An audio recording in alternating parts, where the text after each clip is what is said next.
Next, I'm going to make the body. And to do that, I'm going to go to the Add menu, Mesh, and select Cube. Now a new cube's appeared below. I'm going to click on that cube and use the G key to move it up here so that it's roughly where I want it. And I'm going to put it there. Then I'm going to hit the Tab key to take us into edit mode.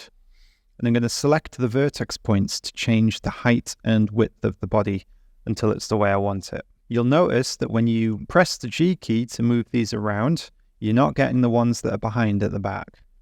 This is where X-ray mode comes in handy. If I press Ctrl Z to undo that movement, turn on X-ray mode, when I drag a box over these points, it'll now select the points that are behind as well. Now when I press the G key, I can move the points to where I want, which in this case is going to be up there.